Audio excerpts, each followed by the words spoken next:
नमस्कार, जय हिंद, वंदे मातरम स्टूडेंट। मैं आपकी अपनी Kamlesh Antil political science HR GK by BK पर आपका स्वागत करती हूँ। स्टूडेंट, जो आज का हमारा टॉपिक होगा वो होगा केशवानंद भारती केस। क्योंकि मैंने आपसे पहले ही बताया था, हमारा प्रस्तावना का टॉपिक स्टार्ट होने से पहले 2 पॉइंट आते हैं। जो पहला पॉइंट है वो है बीरूबारी केस, जिसके कारण सुप्रीम कोर्ट ने जो प्रस्तावना को हमारे संविधान का हिस्सा मानने से मना कर दिया। और जो दूसरा पॉइंट है वो ये है केस, वो कौन सा केस था जिसके कारण संविधान में हमारी प्रस्तावना को शामिल करने के लिए सुप्रीम कोर्ट ने जो है आदेश दे दिया। तो ठीक है स्टूडेंट, हमने बीरूबारी केस पर हम चर्चा कर चुके हैं। जो हमारा आज चर्चा का विषय होगा वो होगा केशवानंद भारती केस। स्टूडेंट, ठीक है, हम जानते हैं कि क्या था केशवानंद भारती केस और क्या हुआ केशवानंद भारती केस में। स्टूडेंट, आप जानते हो आज़ादी से पहले अंग्रेजों ने हमारे देश के अंदर जमींदार प्रथा चला रखी थी। क्योंकि जमींदार प्रथा से अंग्रेजों को बहुत सारा मुनाफा होता था, वो सीधा जो है जमींदारों से टैक्स ले लेते थे। तो आज़ादी के बाद भी वह जमींदार प्रथा चल रही थी।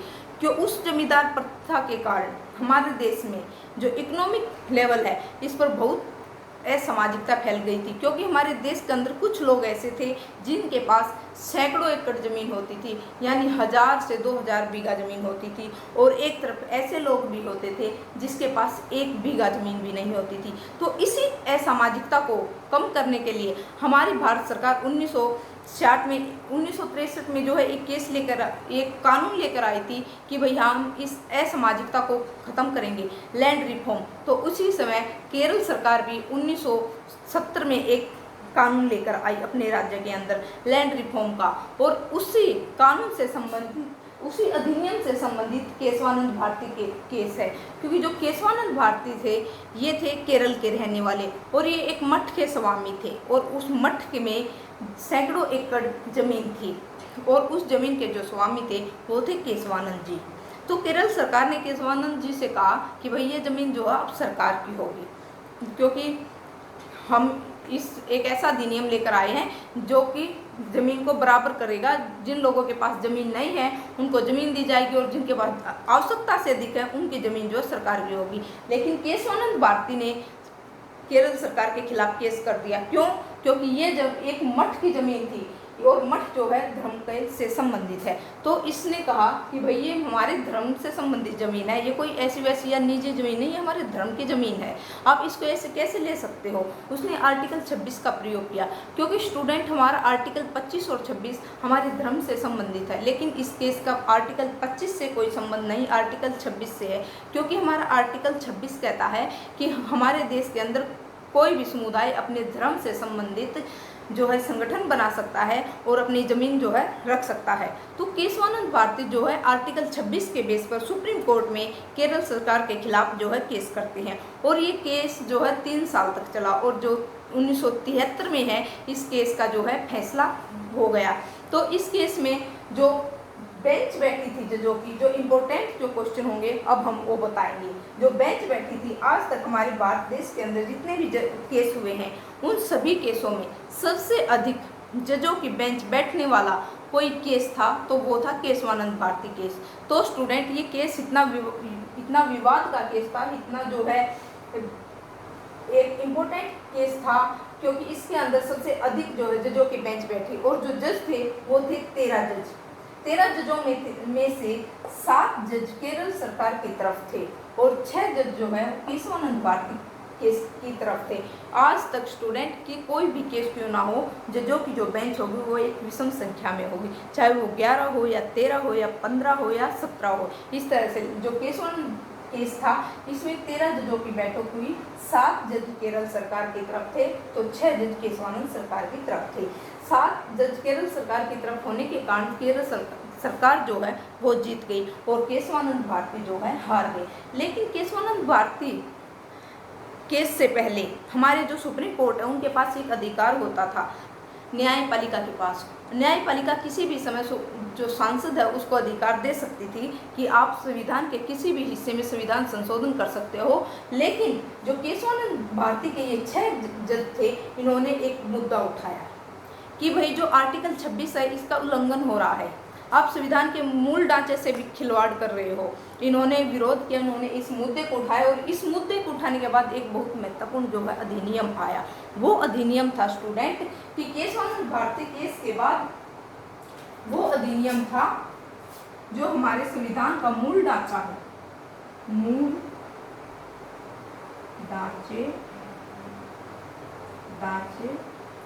में संशोधन नहीं होगा, संशोधन नहीं होगा। तो हमारे एग्जाम के अंदर भी क्वेश्चन बनता है कि वो कौन सा केस था या फिर वो कौन सा समय था जब हमारे देश में ये अधिनियम आया था कि हमारे संविधान के मूल ढांचे में जो है संशोधन नहीं होगा। वो केस था केशवानंद भारती केस 1973 में। जो हमारी सुप्रीम कोर्ट है उससे ये ने संसद से यह अधिकार ले लिया कि भाई जो हमारे संविधान का मूल ढांचा है उसमें जो है आप किसी तरह का कोई संविधान संशोधन नहीं कर सकते, क्योंकि हमारे संविधान के मूल ढांचे में लिखा है, अंबेडकर जी ने एक टिप्पणी लिखी है कि जो हमारा संविधान के मूल ढांचा है जिसको हम लिख रहे हैं इसमें कोई परिवर्तन नहीं किया जाएगा, और यदि परिवर्तन हुआ तो उस समय संविधान लिखने का क्या फायदा हुआ। उन्होंने जो संविधान लिखा उनके लिखे हुए संविधान का कोई महत्व नहीं रहेगा। यदि हमारे संविधान के मूल ढांचे में परिवर्तन या संविधान संशोधन करने का अधिकार था तो वह केवल उन लोगों को था जिन्होंने संविधान को लिखा। तो स्टूडेंट 1973 के बाद ये कानून बन गया कि संविधान के मूल ढांचे पर कोई संविधान संशोधन नहीं होगा। अब हम केशवानंद भारती के केस के अंदर जो इम्पोर्टेंट क्वेश्चन बनते हैं उन पर बात करते हैं। तो हमारा आगे सबसे इम्पोर्टेंट क्वेश्चन जो था वो था कितनी जजों की बेंच थी? 13 जजों की बेंच, 7 जज केरल सरकार की तरफ, 6 जज केशवानंद की तरफ, और मूल ढांचे पर संशोधन नहीं हो सकता। ये कानून जो है बन गया। और उसके बाद हम बात करेंगे उस समय सीजीआई कौन थे। सीजीआई थे एम.एस. सिकरी। 1973 केशवानंद भारती केस के समय हमारे जो सीजीआई थे, सुप्रीम कोर्ट के चीफ जज थे, वो थे एम.एस. सिकरी। और इसके बाद स्टूडेंट जो हमारा इम्पोर्टेंट क्वेश्चन बनता है वो ये बनता है कि 1973 केशवानंद भारती केस के समय हमारे देश के पीएम कौन थे। हमारे देश के पीएम जो थे वो थी श्रीमती इंदिरा गांधी।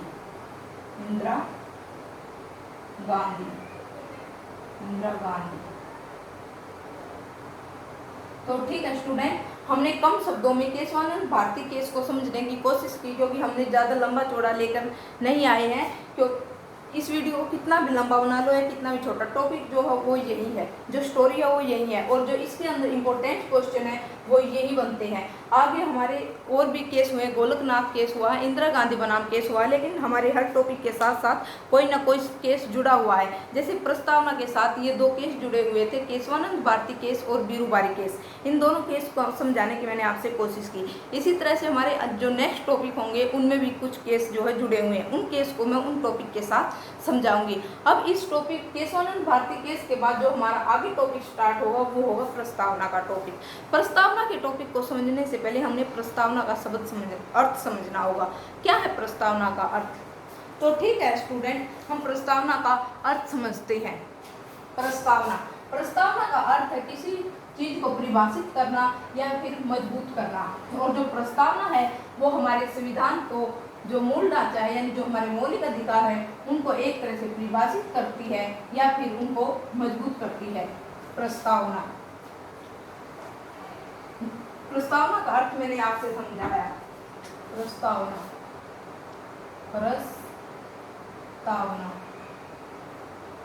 जिसको हमारे सुप्रीम कोर्ट ने 1976 में केशवानंद भारती केस के बाद जो है शामिल कर लिया। अब हम बात करते हैं प्रस्तावना पर। जो प्रस्तावना की भाषा है वो ली गई है अमेरिका से। भाषा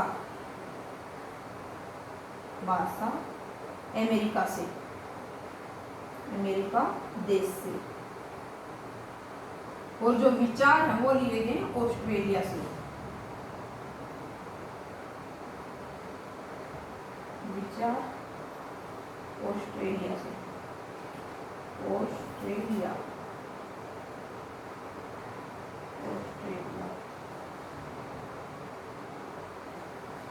जो हमारे संविधान की जो विचार है वो लिए गए हैं नहीं स्टूडेंट, जो भाषा है वो ली गई है ऑस्ट्रेलिया से और जो विचार हैं वो लिए गए हैं अमेरिका से।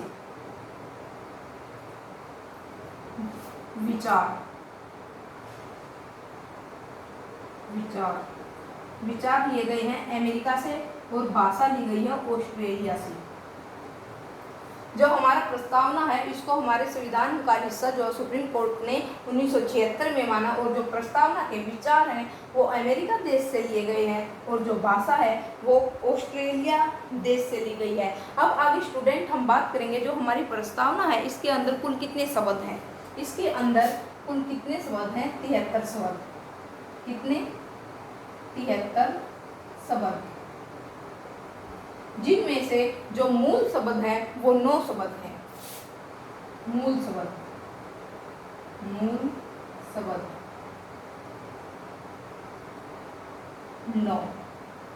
9 जो मूल शब्द हैं और जो 9 मूल शब्द हैं वो है सामाजिकता, भाईचारा, बंधुत्व, स्वतंत्रता, समानता, अखंडता, धर्मनिरपेक्षता। तो स्टूडेंट इन 9 मूल शब्दों में से जो एक इम्पोर्टेंट क्वेश्चन बनता है, हमारे सीपीओ के एग्जाम में एक क्वेश्चन पूछा गया था प्रस्तावना से संबंधित कि प्रस्तावना के मूल 9 शब्दों में से वो कौन सा एक शब्द है जो 9 के 9 शब्दों को दर्शाता है। तो स्टूडेंट वो शब्द है बंधुत्व, क्योंकि बंधुत्व प्रस्तावना के मूल शब्दों में से वो एक शब्द है जो स्वतंत्रता को भी दर्शाता है, समानता को भी दर्शाता है, भाईचारे को भी दर्शाता है, धर्मनिरपेक्षता को भी दर्शाता है और सामाजिकता को भी दर्शाता है। तो ठीक है स्टूडेंट, हमने केशवानंद भारती केस को समझा और प्रस्तावना का जो बेसिक चीज़ें थी वो हमने आज इस वीडियो में आपको समझाई। आगे हमारा जो प्रस्तावना के टॉपिक पर हम खुलकर बात करेंगे और प्रस्तावना के बाद हमारा नागरिकता का टॉपिक जो है स्टार्ट हो जाएगा। ठीक है दोस्तों, आपको वीडियो पसंद आई तो लाइक करना, शेयर करना, सब्सक्राइब जरूर करना।